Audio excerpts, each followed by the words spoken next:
આણંદ જિલ્લામાં વસ્તી ગણતરીની રાષ્ટ્રીય કામગીરી ચાલી રહી છે, જેના કારણે અનેક શિક્ષકો આ કામગીરીમાં જોડાયેલા છે। ત્યારે વિદ્યાર્થીઓનો અભ્યાસ બગડે નહીં તે માટે ખંભાતની કોલેજના એમકોમ વિભાગના વિદ્યાર્થીઓએ અનોખી પહેલ કરી છે। વિદ્યાર્થીઓ હવે પ્રાથમિક શાળાઓમાં જઈને બાળકોને શિક્ષણ આપી રહ્યા છે। વસ્તી ગણતરીની કામગીરીમાં શિક્ષકો વ્યસ્ત હોવાથી કેટલીક શાળાઓમાં શિક્ષણ કાર્ય પર અસર પડવાની શક્યતા ઊભી થઈ હતી।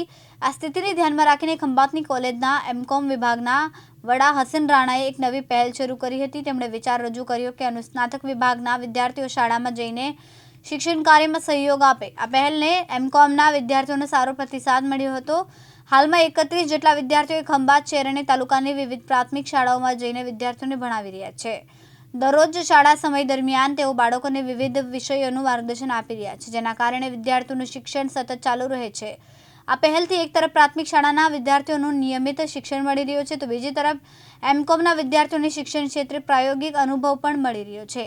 શિક્ષણ સેવાના આ અનોખા પ્રયાસને વાલીઓ, શિક્ષકો અને સ્થાનિક લોકો તરફથી સરાહના મળી રહી છે। ખંભાતના વિદ્યાર્થીઓની આ પહેલ માત્ર શિક્ષણ સેવા પૂરતી મર્યાદિત નહીં, પરંતુ સમાજ પ્રત્યેની જવાબદારી અને શિક્ષણ પ્રત્યેની પ્રતિબદ્ધતાનું ઉત્તમ ઉદાહરણ બની છે।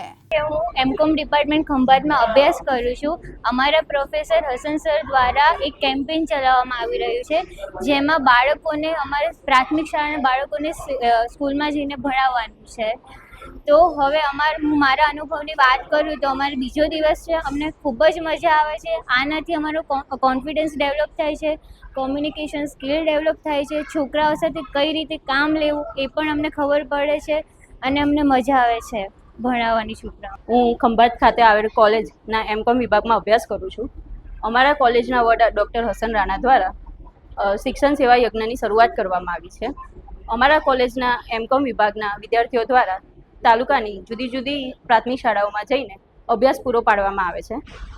આ સેવાનો મુખ્ય હેતુ વસ્તી ગણતરીની રાષ્ટ્રીય સેવામાં જોડાયેલ શિક્ષકોના વિદ્યાર્થીઓનો અભ્યાસ શિક્ષણ સતત અને સવિરત રીતે ચાલે તેમ છે અને તેનાથી અમને સારો એવો અનુભવ મળે તે છે। ખંભાત તાલુકાના એમકોમ ડિપાર્ટમેન્ટના પ્રોફેસર શ્રી હસનભાઈ રાણા દ્વારા એક નવા શિક્ષણ સેવાની પહેલ કરવામાં આવી છે, જેમાં અમારી શાળામાં એમકોમ વિભાગની દીકરીઓ દ્વારા બાળકોને શિક્ષણ આપવામાં આવી રહ્યું છે। અત્યારે જે વસ્તી ગણતરીની પ્રક્રિયા ચાલુ છે, પહેલાં એસઆરની કામગીરી શરૂ હતી, તો સતત અને બાળકોને શિક્ષણ મળી રહે અને શિક્ષણની ગુણવત્તા સુધરે તે માટે એક આનંદદાયી કાર્ય કરવામાં આવી રહ્યું છે, જે બદલ હું ખંભાત તાલુકામાં પ્રોફેસર સાહેબનો અને સમગ્ર તેમની ટીમનો ખૂબ ખૂબ આભાર વ્યક્ત કરું છું।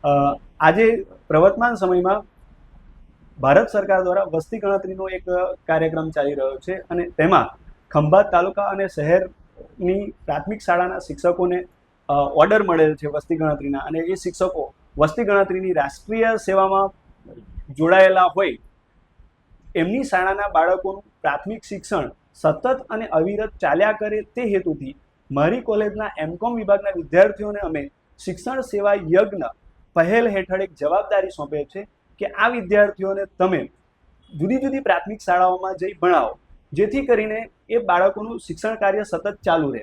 બીજું વસ્તુ એ કે આવું કરવાથી મારા જે અનુસ્નાતક વિભાગના વિદ્યાર્થીઓ છે તેમનામાં સોફ્ટ સ્કિલ ડેવલપમેન્ટ થશે, તેમનો કોન્ફિડન્સ વધશે અને એમની કોમ્યુનિકેશન સ્કિલ પણ ડેવલપ થશે। અને અમારા આ કાર્યમાં આણંદ જિલ્લા પ્રાથમિક શિક્ષણ અધિકારી ડૉક્ટર અર્ચનાબેન પ્રજાપતિ મેડમનો ખૂબ સહયોગ રહેલો છે અને અમે આવું આ કાર્ય 30 જૂન સુધી સતત ચાલુ રાખવાના છે। ચિરાગ સૈયદ, દિવ્યાંગ ન્યૂઝ, ખંભાત, આણંદ।